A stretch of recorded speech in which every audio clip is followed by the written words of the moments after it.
आज हम आपको सच्ची घटनाओं पर आधारित टीवी शो क्राइम इंडिया की शूटिंग दिखा रहे हैं। क्राइम इंडिया के इस एपिसोड की कहानी रघुनाथ और उसके परिवार की है, जो आज से 10 साल पहले अखबारों की सुर्खियों में छाई रही। 5, 4, 3, 2, 1, एक्शन। वेलकम फ्रेंड्स, आपका स्वागत है क्राइम इंडिया के नए शो में। ये कहानी बहुत ही रोमांचक और रहस्य से भरी है। ये कहानी 10 साल पहले शुरू हुई इस बंगलो से। यहाँ रहते थे मिस्टर रघुनाथ अपने परिवार के साथ। एक खुश परिवार। फिर सारी खुशियाँ एक पल में छिन गईं। 10 साल पहले इसी दरवाजे से रघुनाथ की 21 साल की बेटी अपने घर प्रवेश करती है, जहाँ उसे अपने पिता का सामना करना पड़ता है, जो थोड़े गुस्से में थे क्योंकि जूही अपने दोस्त के बर्थडे पार्टी से लेट वापस आई। पिता की प्रताड़ सुनते ही जूही अपने पिता को समझाने की कोशिश करती है कि पार्टियों में तो अक्सर देर हो सकती है, उसमें इतना अपसेट नहीं होना चाहिए। रघुनाथ अपनी बेटी की बात सुनते ही चिल्लाने लगते हैं। जूही पिता का डर सह नहीं पाती। वो अपनी भरी आंखों से अपने कमरे की तरफ भागती है। कमरा बंद किए बिना खाए पिए जूही सो जाती है। इसका हम नाट्य रूपांतरण करते हैं। मम्मा, पापा, मम्मा, मम्मा, पापा। ये क्या? घर में कोई नहीं है क्या? ऐसा तो कभी नहीं होता है। मम्मी, मम्मी, पापा, ये क्या? यहाँ पर भी कोई नहीं है। कहीं बेडरूम में तो नहीं है। मम्मी, पापा, मम्मी, पापा, ये क्या? कहाँ गए सबके सब? मम्मी, मम्मी, आप यहाँ पर हो? मैं कितनी परेशान हो गई थी पता है? मम्मी, मम्मी,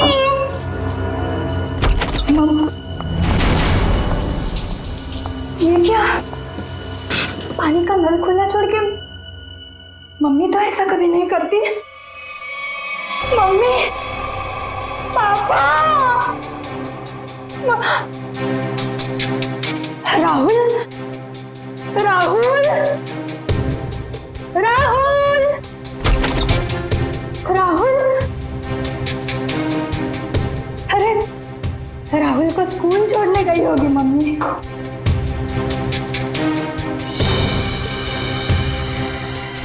राहुल का स्कूल बैग? मम्मी राहुल को स्कूल छोड़ने गई। राहुल भी नहीं है। मम्मी, पापा, पापा की गाड़ी।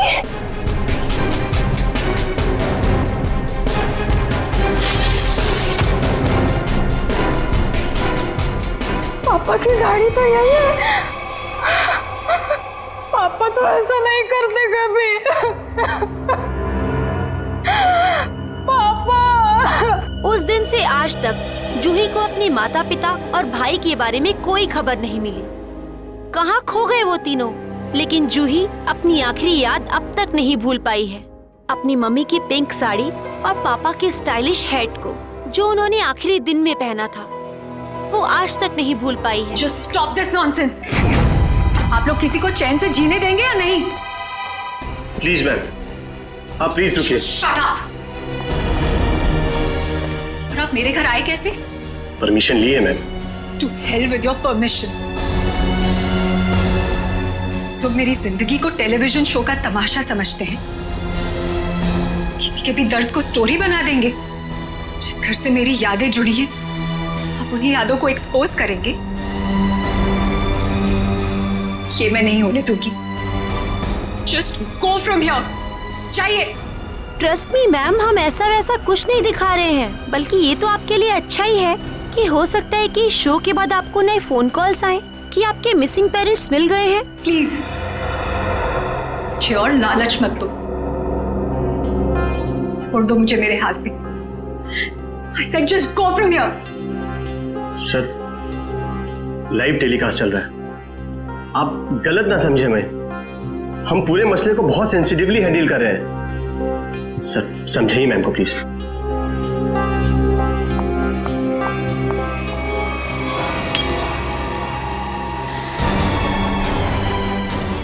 समझाइए ने क्या करिए। तुम लोग जाते हो यहाँ से या मैं अपनी जान लूं? छोड़ो मुझे, छोड़ो मुझे, छोड़ो तुम मुझे। आज अपनी जान लेके दिखाऊंगी। उदय, उदय, कितना खून निकल रहा है। बैकअप, चलो चलो चलो, इन्हें हॉस्पिटल लेके चलो। चल चल।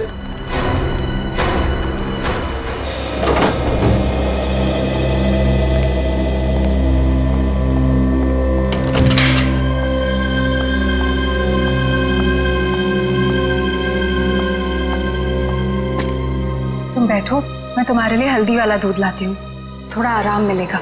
छोड़ो आराम आराम, इतनी फिक्र करती हो तो अपने गुस्से को कंट्रोल में रखना सीखो।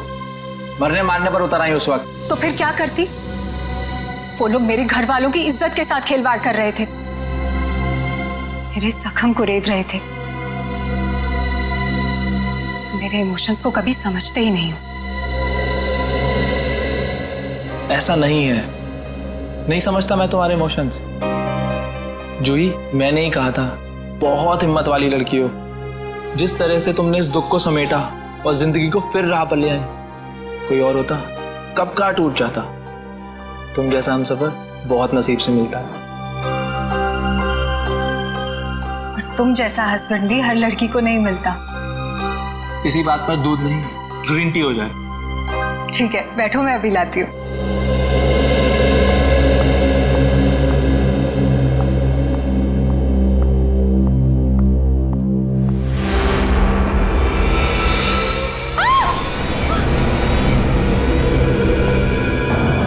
क्या हुआ जूही?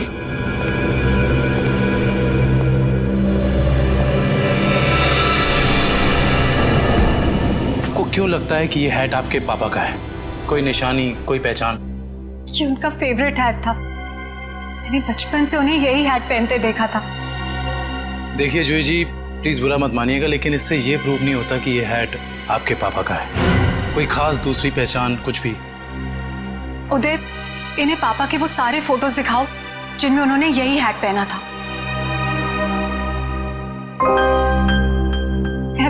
मैं पापा से कई बार कहती थी कि ये हैट पुराना हो गया है, इसे फेंक दो। पापा कहते थे मेरा सर भी पुराना हो गया है, उसे भी फेंक दूं क्या?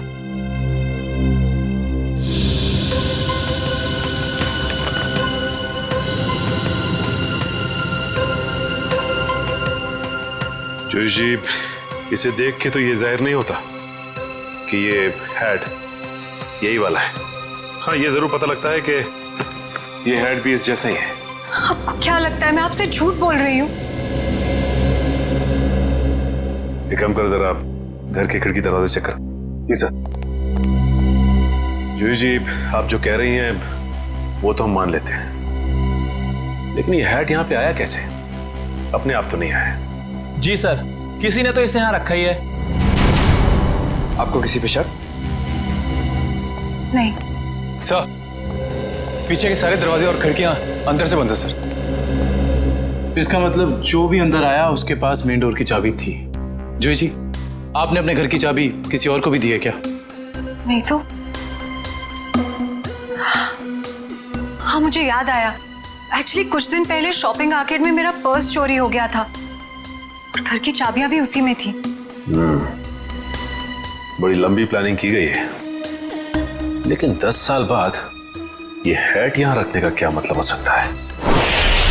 पूरा का पूरा परिवार गायब होता और किसी को भी पता नहीं चलता।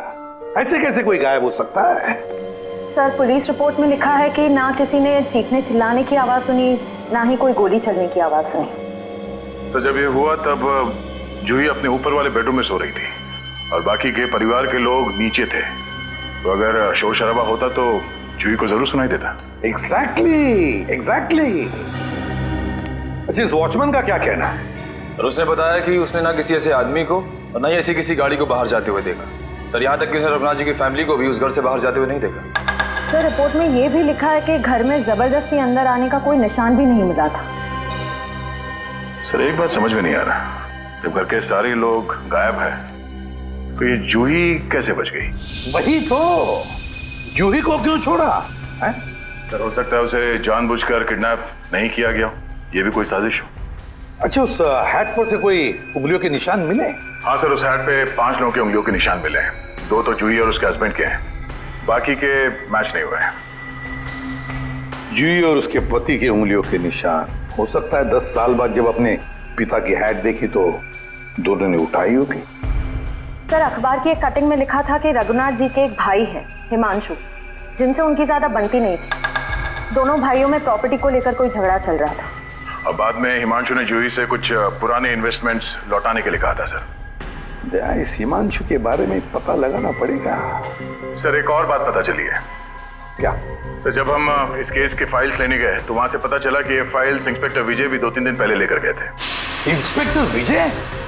दया, इंस्पेक्टर विजय तो रिटायर हो चुका है, और फिर भी उसे इस केस में दिलचस्पी क्यों?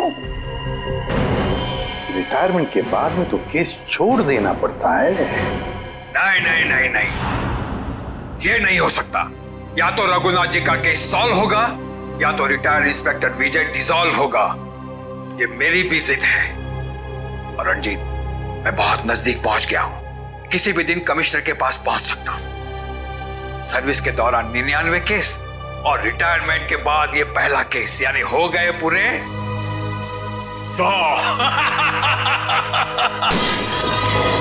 रणजीत, मैं बाद में फोन करता हूं। मैं देख के आता हूं क्या गिरा है।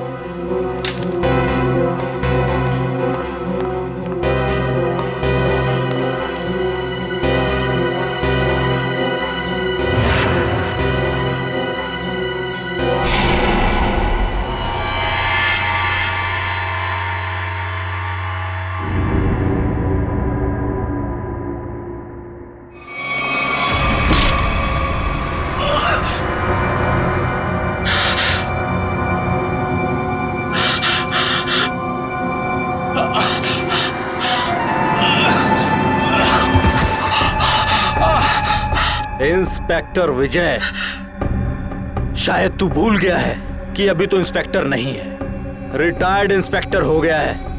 बस अब तेरी कहानी खत्म।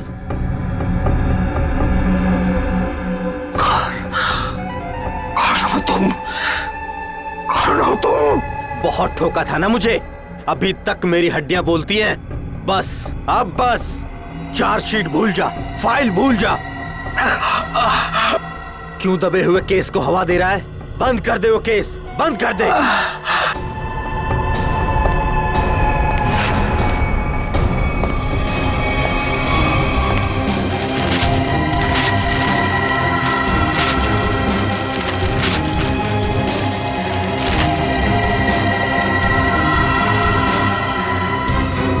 रघुनाथ भाई साहब को गुजरे तो तकरीबन 10 साल हो गए, और अब तो सिर्फ उनकी यादें हैं। हम जानते हैं जो भी हुआ, लेकिन उनके केस के बारे में कुछ नई बातें सामने आई हैं, तो सोचा क्यों ना आपसे ही पूछ लें। नई बातें आप लोगों को पता चली है और आप पूछना मुझसे चाहते हैं? आप कुछ टेंशन में लग रहे हैं। मैं टेंशन में नहीं तो। दरअसल भाई साहब को गुजरे इतने साल हो गए, और आज आप लोग आए भाई साहब के बारे में इंक्वायरी करने के लिए। चलिए, उनके बारे में नहीं तो आप ही के बारे में बात कर लेते हैं।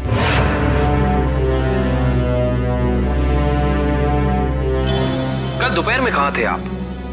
कल ऑफिस में था। ऑफिस? रियली? इसमें हैरान होने वाली क्या बात है? आप कल 12 से 3 बजे तक ऑफिस में ही थे। एक्चुअली मैं लंच आवर्स में घर आता हूँ 2-3 घंटा रेस्ट करने के लिए। आपके घर का एड्रेस 54 गुलमोहर रोड है ना? जी नहीं। लेकिन आपकी कार कल उस वक्त उसी बंगले के सामने खड़ी थी। उफ, मेरी याददाश्त। दरअसल मैं सठियाने लगा हूं। मैं कल रुक गया था एक दोस्त के यहाँ, वो भी वहीं गुलमोहर में ही रहते हैं। मिस्टर हिमांशु जी, झूठ बोल रहे हैं आप। वहां पे आपका कोई दोस्त नहीं, बल्कि आपकी भतीजी जूही रहती है, समझे आप? इसलिए झूठ बोल के कोई फायदा नहीं है। हम जानते हैं कि आप जूही से मिलने गए थे उसके घर। हाँ, मुझे उससे कुछ काम था। काम था इन्हें? हाँ, फिर आप उससे मिले क्यों नहीं? बल्कि आप तो छिपते छिपाते उसके घर गए, उसके किचन के प्लेटफॉर्म पे उसके पिता रघुनाथ जी की हैट रखी और बड़े आराम से वहां से निकल गए। क्यों? हैट? कौन सा हैट? मिस्टर हिमांशु, आपको लगता है कि आप ऐसी गोल गोल बातें करके सीआईडी से बच सकते हैं? कसम से, ना तो मैं भाई साहब की किसी हैट के बारे में जानता हूं और ना ही उनके लापता होने के बारे में। हिमांशु जी, ये क्या है?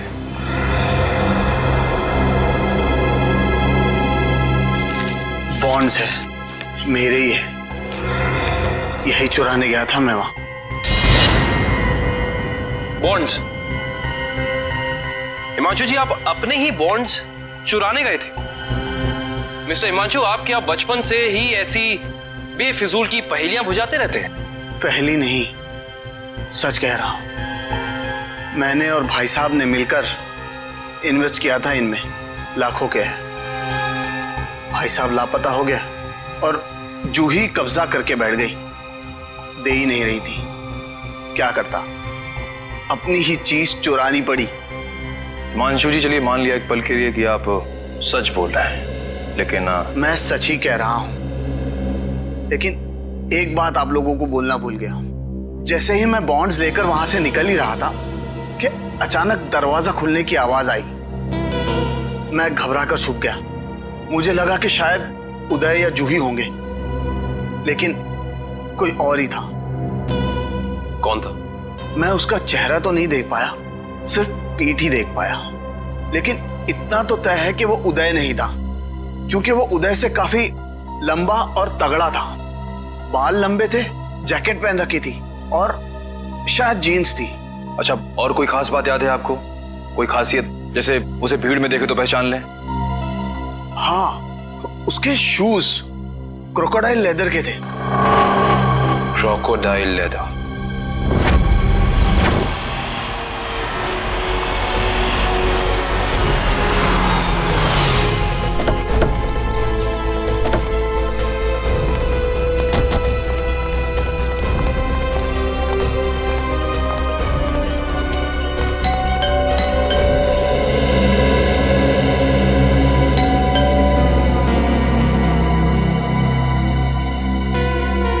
विजय, विजय, विजय सर।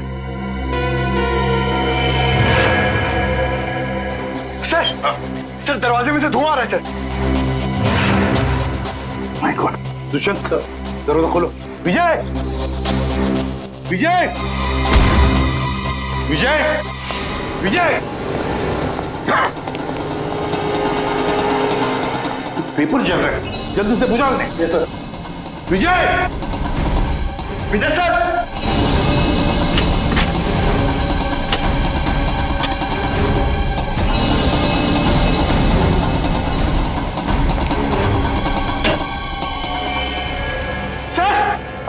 सर जल्दी आइए।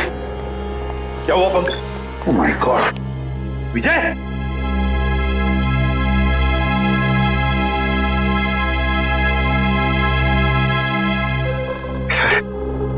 सर ये मर चुके हैं। सिर पर वार किया है, गोली भी चली है सीने में। सर, दो गोलियां लगी हैं। माय गॉड,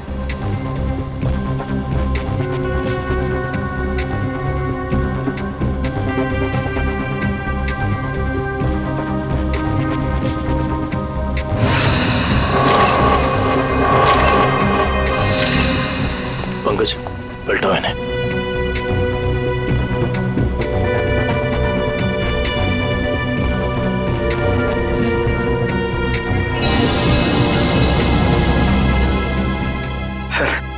सर ये कैसे हो सकता है सर? विजय जी इतने सीनियर और एक्सपीरियंस ऑफिसर हैं, फिर इन्हें इन्हीं के घर में गोली मार दी। जिसने भी ये किया है पंकज, जो खिड़की का शीशा तोड़ा, बोल्ट नीचे किया, खिड़की खोलकर अंदर आके यहाँ चुप कर बैठा होगा। शायद आवाज सुनकर विजय इस कमरे में आया तो उसने विजय के सिर पर वार किया और फिर 2 गोलियां भी डाल दी। सर लगता है कि खूनी और विजय जी की कोई पुरानी दुश्मनी थी, इसीलिए रिटायरमेंट के बाद मौका मिलते ही इन्हें मार डाला।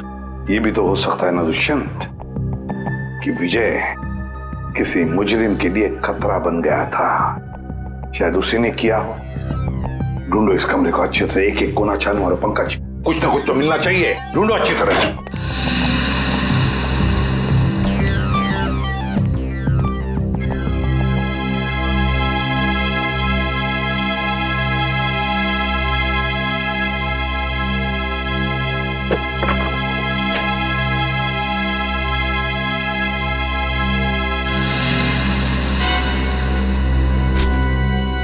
सर हाँ ये देखिए, रघुनाथ जी की केस फाइल, लेकिन इसमें कोई पेपर नहीं है सर।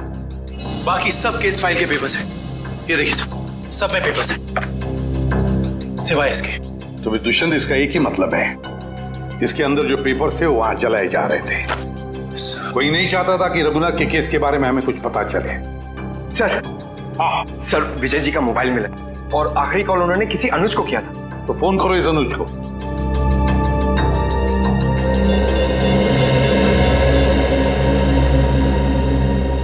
हेलो अनुज कुल्फी वाले, अरे यार मैंने 10 कार्टन मलाई कुल्फी बोली थी, क्या हुआ? अभी तक भिजवाई क्यों नहीं?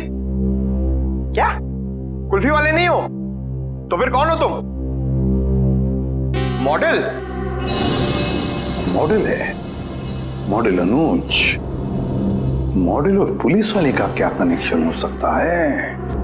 सर कनेक्शन ये है कि आज से 3 साल पहले तक जूही मेरी गर्लफ्रेंड थी और 10 साल पहले जूही का पूरा परिवार गायब हो गया था और इंस्पेक्टर विजय को यह लगता था कि शायद मैं उनके गायब होने के बारे में उन्हें कुछ इंफॉर्मेशन दे सकता हूं। तो क्या कहा तुमने इंस्पेक्टर विजय को? कुछ नहीं सर, मैंने उन्हें वही कहा जो मैं पहले से कहता आ रहा हूं कि मैं कुछ नहीं जानता। तुम्हें कुछ नहीं पता? पंकज, अरे ये किधर जा रहे हैं आप लोग? तुम्हारे घर की तलाशी ले रहे हैं। अच्छा अनुज, ये बताओ कि जूही के घर से उसके पिता की हैट मिली है, इतने दिनों बाद वो हैट वहां कैसे आई? सर मैं आपसे सच कह रहा हूं, ना तो मैं किसी हैट के बारे में जानता हूं और ना ही किसी गायब हुए परिवार के बारे में। अनुज, तुम्हारे और जूही के परिवार एक दूसरे को अच्छी तरह से जानते थे और फिर भी तुम कह रहे हो कि तुम्हें कुछ नहीं मालूम है? चलो ठीक है, तो अब बताओ कल दोपहर को कहां थे तुम? कल मैं अपने एक फ्रेंड के एग्जीबिशन की ओपनिंग में गया था। फ्रेंड की एग्जीबिशन की ओपनिंग में गए थे? अच्छा। सर इसके घर में तो कुछ नहीं मिला और वो जूते भी नहीं जिसके बारे में हिमांशु ने हमें बताया था। अनुज, तुम होशियार बनने की बहुत कोशिश करते हो मगर हो नहीं। फिर से मुलाकात होगी।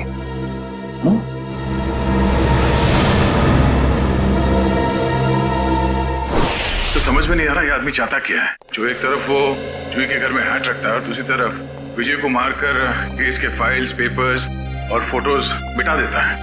क्यों? लगता है उसे पता चल गया था कि विजय जल्दी अपराधी को पकड़ने वाला है, लेकिन एक बात समझ में नहीं आ रही है कि उसने रघुनाथ की हैट जूही के घर में क्यों रखी? क्या सोच रहा है वो? कोई ना कोई चाल तो जरूर है दया, इसके पीछे कोई ना कोई चाल तो है। ये केस कुछ ज्यादा ही उलझा हुआ है सर। वैसे विजय के काम करने के तरीके को मैं अच्छी तरह से जानता हूं। वो सारे के सारे अंडे एक ही टोकरी में कभी नहीं रखता। इन्वेस्टिगेशन की अलग अलग कड़ियां वो अलग अलग जगह पर रखता था। सर विजय के सारे रिलेटिव्स से पता किया, किसी को भी मालूम नहीं है कि वो कर क्या रहा है। उसके मोबाइल से कुछ पता चला है? नहीं सर, कुछ पता नहीं चला। वे देखना पड़ेगा मौत के कुछ दिन पहले विजय कहां गया था, किस किस से मिला था। सर इंस्पेक्टर विजय के घर पे हमें जो जले हुए कागज के टुकड़े मिले थे उनमें से ये टुकड़ा आधा जला हुआ है और इस पर नवदीप गराज लिखा हुआ है। नवदीप गराज?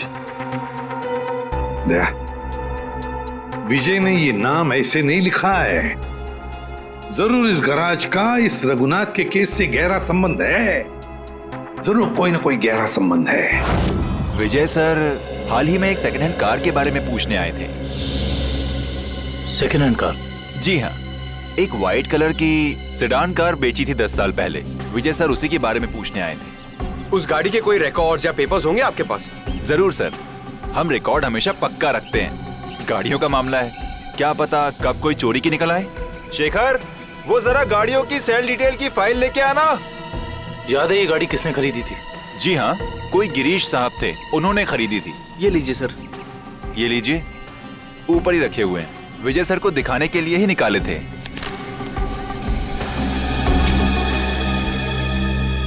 ये देखो, ये कार 14 अप्रैल 2004 को बेची गई थी। रघुनाथ जी के गायब होने के ठीक 2 दिन पहले सर? राइट। इसका मतलब है कि इस कार को रघुनाथ जी फैमिली के गायब होने के बीच कोई ना कोई ताल्लुक जरूर है। मतलब सर, विजय जी ने गाड़ी तक पहुंचने का जो रास्ता चुना है वो जरूर रघुनाथ जी तक जाता होगा। एक काम करते हैं, पहले तो आरटीओ से ये पता करते हैं कि ऐसी किसी कार का रजिस्ट्रेशन हुआ था या नहीं, और विजय जी के मोबाइल पोजीशनिंग रिकॉर्ड से ये पता करते हैं कि पिछले दिनों वो कहाँ गया था। हो सकता है इस केस को सॉल्व करने में हमें कोई मदद मिल जाए। सर, ये लैटिट्यूड 345 नॉर्थ और 213 ईस्ट है। सर, एग्जैक्ट वही लोकेशन है जो विजय जी के मोबाइल फोन में स्टोर है। सर, विजय जी इस जंगल में यहाँ आए थे, लेकिन उन्हें यहाँ मिल के सकता था। करण, वो जरूर इस केस से जुड़े हुए कुछ सबूत ढूंढने के लिए यहाँ आया। ये भी तो हो सकता है कि वो उस सफेद गाड़ी के पीछे आया हो। लेकिन सर, ये जंगल बहुत दूर तक फैला हुआ है, कई किलोमीटर तक। ऐसे में इस जंगल की कॉम्बिंग कर पाना थोड़ा मुश्किल होगा सर। हाँ, मुश्किल हो सकता है, मगर नामुमकिन भी तो नहीं। दिव्या, ये कितना एरिया छान मारा था उसने? सर, यहाँ से 200 मीटर के घेरे में। 200 मीटर? बस तो फिर फैल जाओ चारों तरफ।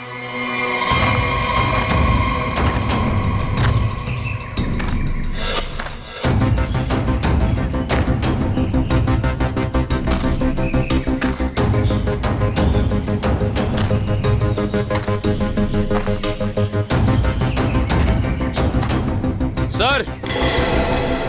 हाँ हाँ निखिल। सर, हाँ, ये देखिए सर।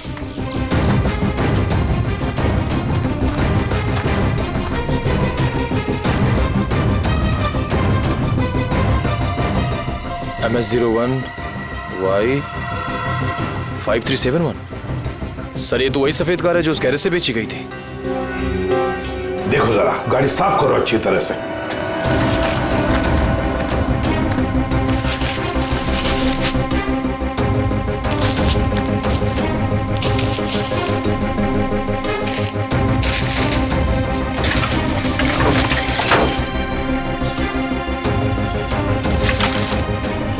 साफ करो, अच्छी तरह से साफ करो।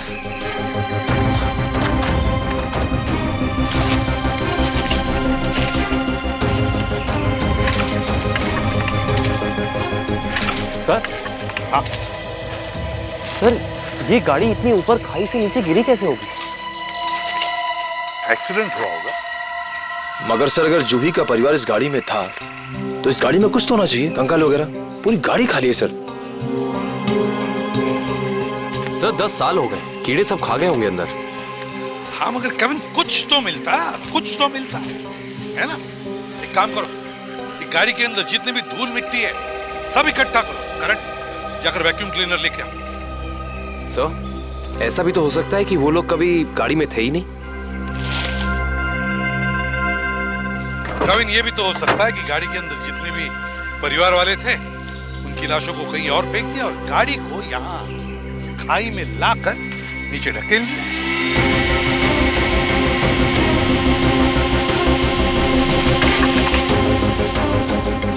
सर। हाँ। ये देखिए सर, लॉकेट। सर ये तो जूही की माँ का लॉकेट है। बिल्कुल ऐसा ही लॉकेट मैंने उन्हें एक फोटो में पहने हुए देखा है। जूही की माँ का लॉकेट? जी। फिर इसका एक ही मतलब हो सकता है कि जूही के परिवार वालों को इसी गाड़ी में लाया गया और फिर उनकी लाशों को कहीं और ठिकाने लगा दिया और गाड़ी को यहाँ इस खाई में लाके ढकेल दिया ताकि कोई सबूत न रहे। ना रहेगा बांस, ना बजेगी बांसुरी। जी साळुंखे साहब, कुछ पता चला? अरे यार अभिजीत, ये बात गलत है यार। आते ही धन्य से सवाल कर देते हो। मैं यार आए हो, हाल चाल पूछो, अपने बताओ। मतलब हालचाल? अरे हालचाल पूछने वाला था सर। कैसी है तारिका जी? अरे भाई साहब, मैं अपने बारे में बात कर रहा हूँ भाई। मेरे भी तो हालचाल पूछ सकते हो ना यार। आपके? हाँ, क्यों? हाँ, क्यों नहीं। आपके हालचाल कैसे हैं आप? हाँ, मैं अच्छा हूँ। ये हुई ना बात। अब आओ पूछो। अरे आए हो, हालचाल पूछो, हाय हेलो करो, काम तो होता ही रहता है, बताएंगे ही ना। अब बताओ क्या पूछ रहे थे तुम? ये जो धूल मिट्टी मिली थी कार में से, हाँ, इसमें से आपको कुछ मिला? हाँ अभिजीत, इस मिट्टी में से हमें एक नाखून का टुकड़ा मिला और कुछ बाल मिले। उनमें से एक बाल किसी 40 साल की महिला का है और ये नाखून का टुकड़ा किसी 10-12 साल के बच्चे का है और इन दोनों का रिकॉर्ड नहीं है हमारे पास। जरूर ये जूही की माँ और उसके भाई का होगा। और बाकी बाल के टुकड़ों का अभी भी टेस्ट चल रहा है। रिपोर्ट लेने गई है श्रेया। सर, पता चला है कि रघुनाथ जी की फैमिली के गायब होने के कुछ दिन पहले ही उन्होंने अपने खास एम्प्लॉई मुकेश को नौकरी से निकाल दिया था। मुकेश? कहीं सबके पीछे इस मुकेश का हाथ तो नहीं? सर, जो बाल के टुकड़े टेस्ट के लिए गए थे उनमें से एक बाल का डीएनए मैच हो गया है। किसका? भानु नाम है उसका। अंडरवर्ल्ड का कॉन्ट्रैक्ट किलर है। सुपारी लेके मर्डर्स करता है और कई मर्डर केसेस भी चल रहे हैं उस पर। भानु?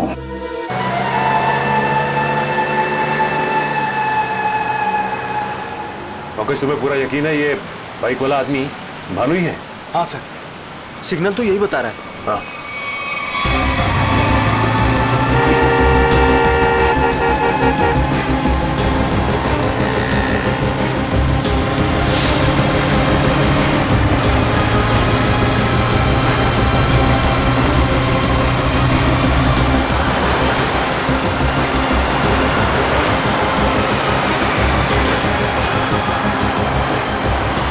अचानक गायब कहाँ हो गया? दिखाई नहीं दे रहा। ओह माय गॉड! सर, गोली चली यहां से। सर, गोली चली यहां से।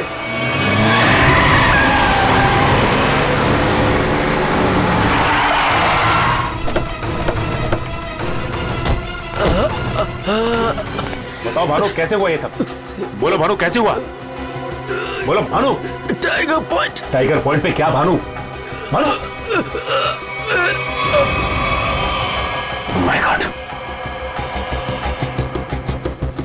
ये तो मर चुका है।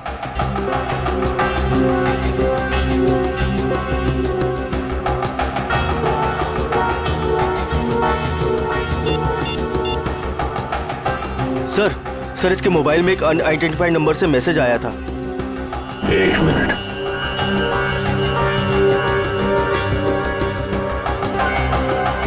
मैसेज? एक काम करो, पता लगाओ कि ये नंबर है किसका। रघुनाथ जी की कंपनी में 20 साल पूरे काम किया हूं मैं। फ्लोर मैनेजर था, प्रोडक्शन, लेबर सब मैं ही संभालता था। तो तुम्हें नौकरी से क्यों निकाल दिया मुकेश? जी, सच तो ये है कि दोनों पार्टनर्स में यानी कि कुमार साहब और रघुनाथ जी के रिश्तों में दरार आ गई थी। दरार? इस दरार की वजह क्या थी? जी, वो कुमार साहब को लगा कि रघुनाथ जी उनके साथ कुछ धोखा कर रहे हैं। चोरी छिपे कुछ डीलिंग्स भी कर लेते हैं। और इसलिए कुमार ने तुम्हें रघुनाथ पर नजर रखने के लिए कहा? जी हाँ, मैं रघुनाथ जी की हर खबर कुमार साहब को देता था।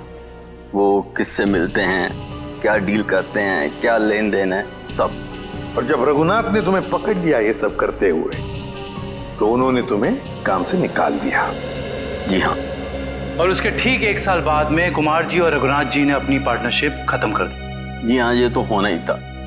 अच्छा, वैसे इंस्पेक्टर विजय क्या जानना चाहते थे तुमसे?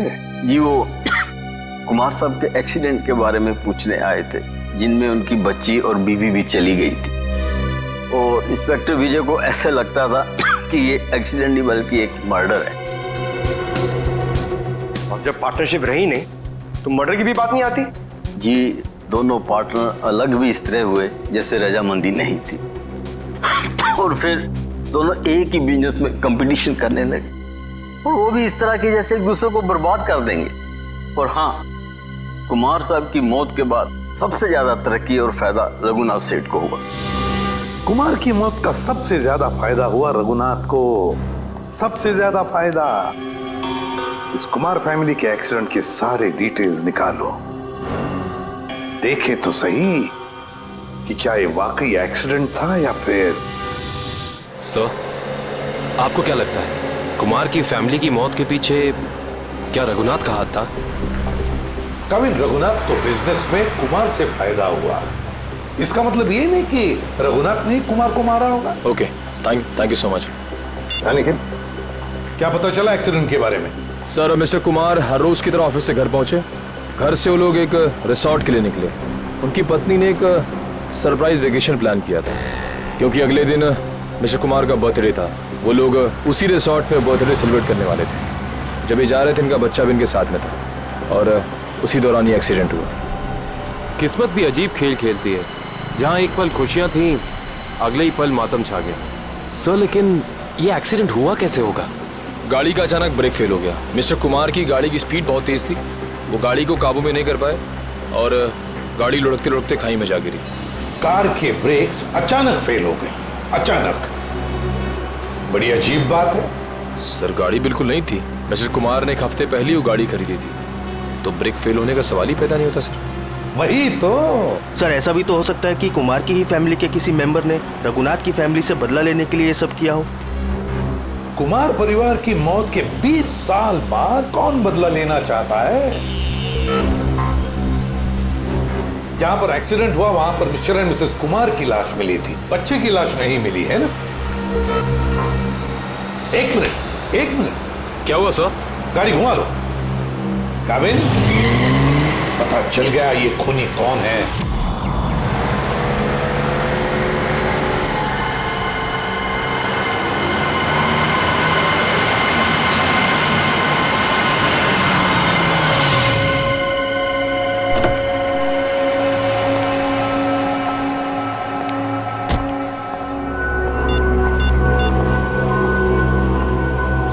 हेलो, हाँ मैं पहुंच गया हूँ 42 माइलस्टोन के पास। अब क्या करना है? क्या पुल के नीचे 42 माइलस्टोन की तरफ? अच्छा ठीक है।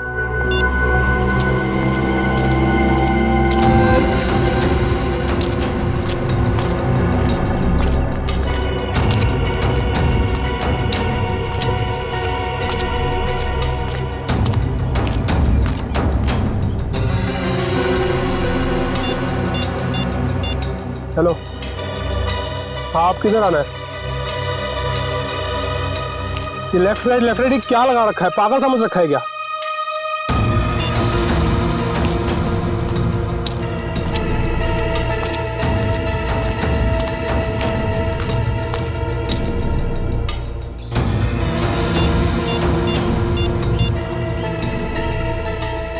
हेलो, मुझे क्या पागल समझा है क्या? तब से इधर उधर घुमा रही है। चुपचाप सामने आ जा, नहीं तो मैं वापस चला जाऊंगा। इधर मेरा मुंह खुला और तुम जेल के अंदर, इसलिए जल्दी से सामने आ और मुझे मेरा रोकड़ा दे ताकि मैं जाऊं यहां से। मैं जा रहा हूं।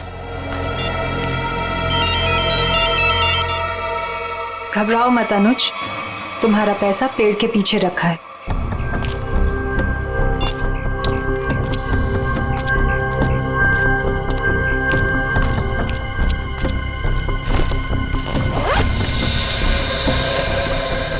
वाह रे वाह, क्या तकदीर है मेरी। तो जैसे सोने के अंडा देने वाली 2-3 और मुर्गियां मिल जाए तो लाइफ सेट। कहाँ तुम? तुम मेरी चिंता मत करो अनुज, वादे के मुताबिक ये तुम्हारी आखिरी पेमेंट है। अरे बेवकूफ, सोने का अंडा देने वाली मुर्गी को कभी छोड़ता है कोई? अनुज भूलो मत, तुमने वादा किया था। अरे एक ब्लैकमेलर की बात पे तुमने यकीन कर लिया। चलो, थैंक यू।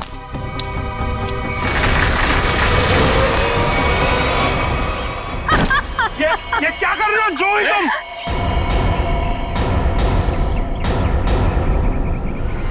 तुम क्या समझते हो अनुज?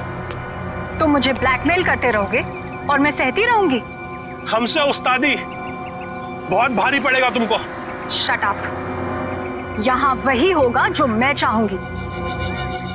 सोचो अनुज, अगर मैं तुम्हारा मर्डर करवा दूं, तुम्हारे टुकड़े टुकड़े करके चील कौओं को डलवा दूं, तो यहाँ तो किसी को इस बात की हवा तक नहीं होगी। जैसा तुमने अपनी फैमिली के साथ किया था। एक बात याद रखना, जो आदमी शर्ट सिलवाता है वो उसके अंदर बटन की जगह भी छोड़ता है। अगर मैं मरा तो मेरा एक पैकेट सीआईडी को पहुंच जाएगा और फिर तेरा डम डम डिगा डिगा। Just shut up। तू क्या समझता है? तू झूठ बोलता रहेगा और मैं मानती रहूंगी? तू जैसा लालची इंसान अपने नुकसान के लिए कुछ नहीं करेगा। ये क्या है ये? जुई, ट्रिगर दब जाएगा, इसको नीचे कर। जुई, तमंचे को नीचे कर प्लीज, इसको अंदर डालो। ट्रिगर दब जाएगा जुई।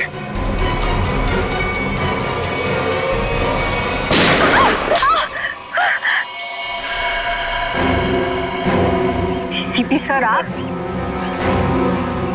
तो आखिर आपको पता चल ही गया। खिलौना तुम्हारे हाथों में अच्छा नहीं लगता।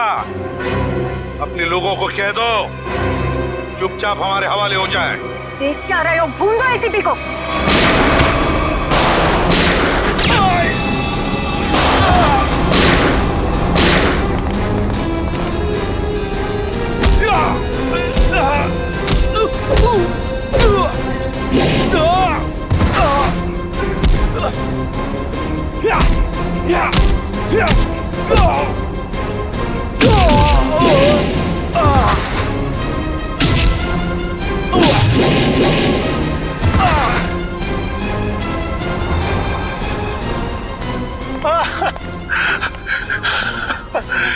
नहीं सर, मैं छोटा मोटा ब्लैकमेल हूँ सर।